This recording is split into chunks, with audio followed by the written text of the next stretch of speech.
Hello friends, અપેક્ષા જ્ઞાન કી YouTube ચેનલમાં ફરી આપ તમામ મિત્રોનું સ્વાગત છે।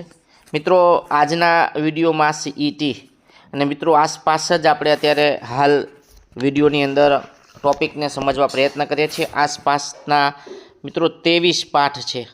ઓકે, તો આજે આપણે ધોરણ 5નો ત્રીજો પાઠ સ્વાદથી પાચન સુધી મિત્રો ખોરાક કેવી રીતે ખાવો અને જો માણસની અંદર શક્તિ કેનાથી મળે છે। મિત્રો, જો આપણે ઊભા રહીએ છીએ, જીતુ સર બોલી રહ્યા છે, નોકરી જાય છે, રમત રમે છે, તો આના માટે મિત્રો શક્તિ આપે છે ખોરાક। તો આપણે કેવો ખોરાક ખાવો જોઈએ, ઓકે, એ બાબતની દરેક બાબતો નાની નાની સમજૂતી આપણને આ એકમ દ્વારા આપણને સમજાવવામાં પ્રયત્ન કર્યો છે સરકાર દ્વારા કે ભાઈ આપણે મોં વડે ખોરાક ખાઈએ છીએ તો એ ખોરાકને પાચન થતાં કેટલો સમય લાગે છે, ખોરાક ચાવી ચાવીને ખાવો, પછી ખોરાક કેવો ખાવો સમજી લો। ઘણા બધા બાળકો છે એ પીઝા ખાય છે, જે ફૂડ છે આપણે, પછી પફ છે, બર્ગર છે। મિત્રો, આ બધી વસ્તુ રોજ ખાવાથી શું થાય છે, આપણી પાચન શક્તિ નબળી બને છે અને પાચન શક્તિ નબળી બને અને ધીમે ધીમે કરતાં આપણા પેટના રોગો શરૂ થાય। તો એની સામે આપણે તાજો, મિત્રો હું બોલું છું, તાજો ઘરનો ખોરાક ખાવો જોઈએ।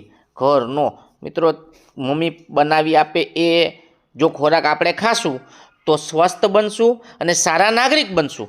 મિત્રો, તમને નથી ખબર, તમારી જરૂર દેશને પણ પડશે, ઓકે, તમારા માતા પિતાને પડશે, તમારા ગામમાં પડશે।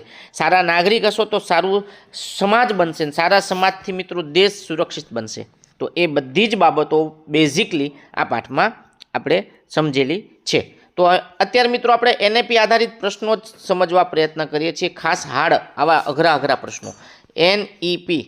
જો મિત્રો આવા જે પ્રશ્નો છે એ તમને વિડીયોમાં મળે તો વિડીયોને પુશ કરતા જાઓ અને વિડીયોના પ્રશ્નો જો લખાય તો બહુ સારું, તમારી રીતે તમને નોલેજ ન લખો ને મગજમાં છાપી લ્યો તો પણ ચાલશે। ચાલો હવે પ્રશ્ન પહેલો જોઈએ। જીભ પરના સ્વાદ કેન્દ્રો વિશે નીચેના વિધાનો તપાસો। જીભનો આગળનો ભાગ ગળ્યો સ્વાદ જલ્દી પારખે છે, જીભનો પાછળનો ભાગ કડવો અનુભવ કરાવે છે, ઓકે।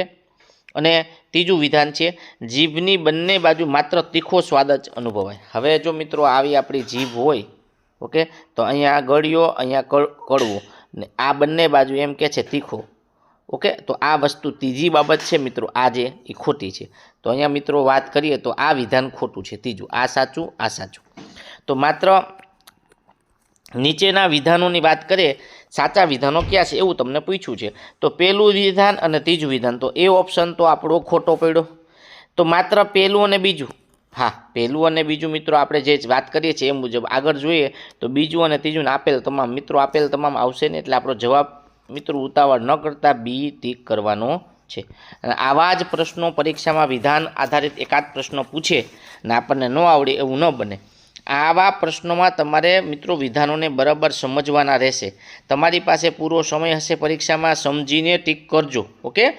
ત્યાર પછીનો બીજો પ્રશ્ન, પાચન ક્રિયા વિશે શું સાચું નથી? જો મિત્રો અહીં નથી શબ્દ વાપર્યો મેં। પાચનની શરૂઆત મોંથી થાય તો હા, ખોરાકને 30થી 32 વખત ચાવવાથી લાળ રસ ભળે છે અને ખોરાક મીઠો લાગે છે, હા। મિત્રો યાદ રાખજો, તમે જે પણ કોળિયો ખાવ છો, જે ખોરાક મોઢામાં કોળિયા દ્વારા મૂકો છો, એ ખોરાકને મિત્રો જો વધારે ચાવશો તો આપણા જીભની અંદર સ્ટાયરીન નામનું ઉત્સેચક ઉત્પન્ન થાય છે। એ ખોરાકમાં જે કાર્બોદિત છે એનું શર્કરામાં રૂપાંતર કરે, એટલે ખોરાક આપણને કેવો લાગે છે, મીઠો। આ આગળ જાશો એટલે તમને જીતુ સરના જે બધા શબ્દો હશે યાદ આવશે, ભણશો મોટા થઈને, ઓકે। ત્યાર પછી આગળ વાત કરીએ, જઠરમાં ખોરાકનું પાચન કાચના ગ્લાસમાં રાખેલા પાચક રસો કરતાં ધીમું થાય છે। હવે મિત્રો કોઈ પણ જઠરમાં ખોરાકનું પાચન થાય છે એને જ આપણે જો કાચના ગ્લાસમાં મૂકીએ અને પાચક રસો ધીમું, આ કંઈ મગજમાં આપણને બેસતું નથી, અત્યારે આપણે આ લીટી કરીને સાઈડમાં રાખીએ। આગળ આપણે મિત્રો હવે આપણે આગળ જોઈએ, જઠરના પાચક રસો એસિડિટિક એટલે ખટાશવાળા હોય છે, તો આ પણ મિત્રો સાચું છે। તો આ સી વિધાન છે આપણે ખોટું લાગે છે, એટલે આપણો જવાબ આવશે સી। ઉતાવળ નહીં કરવાની, થોડું વિચારવાનું, પછી જવાબને આપણે ટીક કરશું, ઓકે। હવે અહીંયા પાછો વિધાન પાછા આવ્યા, બરાબર। અહીંયા મિત્રો એ વિધાન અને બે વિધાન આપેલા છે। જ્યારે આપણને શરદી થાય ત્યારે આપણને ખોરાકનો પૂરો સ્વાદ માણી શકતા નથી મિત્રો, અહીંયા ધ્યાન આપો ખોરાકનો। બીજું વિધાન આર આપ્યું છે, શિયાળામાં બધા બાળકોને, મિત્રો ફરીવાર બોલું છું, શિયાળામાં બધા બાળકોને શરદી થાય છે। હવે શરદી થાય શિયાળામાં એ વાત સાચી, પણ એ બધા બાળકોને થાય એવું હોતું નથી। એટલે વિધાન બી આર છે ને મિત્રો એ ખોટું છે અને એ મને લાગે સાચું। શા માટે આપણે જોઈએ નિરાતે પહેલાં સમજીએ કે જ્યારે આપણને શરદી થાય છે ત્યારે આપણને ખોરાકનો પૂરો સ્વાદ, મિત્રો આપણું નાક બંધ થઈ ગયા છે શરદીના કારણે, થોડોક સ્વાદ આપણે માણી શકતા નથી, માટે વિધાન એ છે સાચું છે, વિધાન આર છે ખોટું છે। તો આવું ઓપ્શન ક્યાં છે? એ સાચું, આર ખોટું। તો મિત્રો પહેલામાં જ છે, આ તો તરત મળી ગયું આપણો જવાબ એ। આગળ વાંચવું હોય તો તમે વાંચી લેજો, તમારે સ્ક્રીનશોટ પાડવો હોય તો પાડી લેજો। આ પછી ડૉક્ટર બ્યુમોન્ટના પ્રયોગ મુજબ કયા ખોરાકને જઠરમાં પચતા સૌથી વધુ સમય લાગે? મિત્રો આ પ્રશ્ન તમારા માટે હોમવર્કમાં રાખવો છે મારે, એનું કારણ એટલા માટે છે કે તમે એ બાને પાઠ ખોલશો અને આ પ્રયોગ કરનારા વૈજ્ઞાનિકે જે મહેનત કરી છે એ મુજબ તમે પણ મહેનત કરશો એવું મને આશા છે, એટલે આનો જવાબ તમારે આપવાનો રહેશે ખોલશો એટલે। હાલો, નીતુને ગ્લુકોઝ ડ્રીપ કેમ આપવામાં આવી હતી? એક નાનકડું વાત છે, કોઈ છોકરીને ગ્લુકોઝ કેમ આપે? તેને ખૂબ ભૂખ લાગી હતી, તે ઉલટી અને ઝાડા થવાથી શરીર નબળાઈ આવી ગઈ, તેને મિત્રો ઓપ્શન સી, તેને રમવા માટે વધુ શક્તિ જોઈતી હતી, કે તેને ખોરાકનો સ્વાદ આવતો ન હતો? મિત્રો આમાં કોઈ પણ વ્યક્તિને ગ્લુકોઝ આપવામાં આવે તો એનું મુખ્ય કારણ છે કે ઝાડા ઉલટી થાય ત્યારે। મિત્રો એને ઝાડા ઉલટી થઈ, શરીર નબળું પડી ગયું એટલે આ ગ્લુકોઝની ડ્રીપ આપવામાં આવે છે, તો માટે જવાબ આવશે બી। આવા જ પ્રશ્નો મિત્રો તમને ડિફિકલ્ટમાં મૂકે છે, તો ખાસ જોજો। પાઠ્યપુસ્તક આધારિત આપણે પ્રશ્નો બનાવીએ છીએ, એનઈપી મુજબ બનાવીએ છીએ। ઓકે, હવે આગળ વાંચીએ। ડૉક્ટર રશ્મિ 5 વર્ષ અને જયેશ 7 વર્ષના સ્વાસ્થ્ય વિશે શું તારણ કાઢ્યું? મિત્રો આ રશ્મિનો ફોટો છે છોકરીનો, અને એકદમ દુબળી પતલી, મિત્રો આવી જે છોકરી છે દુબળી પતલી હતી, અને આ ભાઈ હતા એ હટ્ટાકટ્ટા જેવા હતા, આમ ખૂબ ખાધેલા પીધેલા, બરાબર, એવું આપણે પાઠમાં ચિત્ર છે જયેશ અને રશ્મિનું। જો કદાચ ચોપડી ખોલશો તો તમને ખ્યાલ આવશે। ઓકે, પણ વાત અહીંયા એ છે એ ડૉક્ટરે શું તારણ કાઢ્યું? બંનેનું સ્વાસ્થ્ય સારું છે, તો ના, રશ્મિને પૂરતો ખોરાક મળતો ન હતો મિત્રો, જો ન હતો, અને જયેશ ઘરનો ખોરાક ખાતો ન હતો, એક કારણ એ છે। ત્રીજું, રશ્મિ જાડી હતી ને જયેશ પાતળો હતો, જયેશને પૂરતો ખોરાક મળતો ન હતો। આ બધામાં મિત્રો સાચું, સ્વાસ્થ્ય વિશે સાચું કારણ શું છે? તો મિત્રો અહીંયા જો આ ખોટું છે, આ ખોટું, મિત્રો આ વાત આપણને સાચી લાગે છે કે રશ્મિ છે એને ખોરાક નથી મળતો, અને મિત્રો જયેશ છે એને ઘરનું ભાવતું નહોતું, બ્રેડ ને પીઝા ને બર્ગર ને આવું જ ખાતું હતો, જંક ફૂડ કહેવાય મિત્રો, આવું ખાઈને એને જંક ફૂડ કહેવાય, એ બહુ ખાતો। આ પાઠનમાં આધારે પ્રશ્નો છે, તો આમાં જવાબ બી આવે છે, જોઈ લેજો। 7મો, યોગ્ય આહાર મેળવવો એ દરેક બાળકનો શું છે? મિત્રો તમને યાદ હોય તો, તમે જો સરકારી શાળામાં ભણતા હોય તો તમને એ મધ્યાહન ભોજન MD, મિત્રો તમે શાળામાં ભણો સરકારીમાં તો દરેક બાળકને સારામાં સારો ખોરાક મળે એ માટે મધ્યાહન ભોજનની યોજના આલે છે MDM। ઓકે, તો આ ભોજનની યોજના દ્વારા બાળકને સારું ખોરાક મળે એ હેતુથી, તો દરેક બાળકને પૂરતો આહાર મળે એનો હક છે, અધિકાર છે, એટલે જવાબ આવે બી। આ મધ્યાહન ભોજન એટલા માટે તમારા માટે જ બાળકો શરૂ કરવામાં આવેલું છે। ઓકે, ખોરાકને બરાબર ચાવવાથી શું થાય? મિત્રો ખોરાક છે એને બરાબર ચાવવાથી પેટમાં દુખે છે, માથું દુખે છે, દાંત નબળા પડી જાય કે પાચન સારું થાય છે? ABCDમાંથી તમે જવાબ નક્કી કરો મિત્રો, તમે જવાબ નક્કી કરી અને કોમેન્ટ આપો હોમવર્કમાં। આ પણ પ્રશ્ન તમારે નક્કી કરવાનો છે।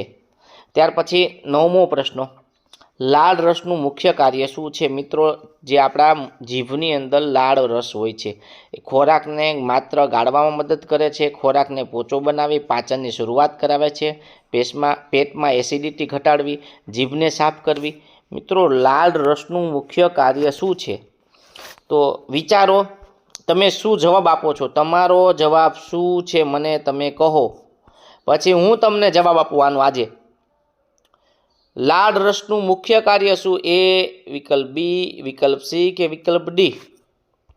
જો તમે વિચાર કર્યો હશે બાળકો બી, તો તમે સાચા છો મિત્રો. એ ખોરાકને પોચો બનાવે છે અને પાચનની શરૂઆત કરાવે છે. અને મિત્રો તમને ઓછામાં ઓછો આપણો કોળિયો 22 વખત ચાવજો. 32 ન થાય તો હાલશે, પણ 22 વખત ચાવજો.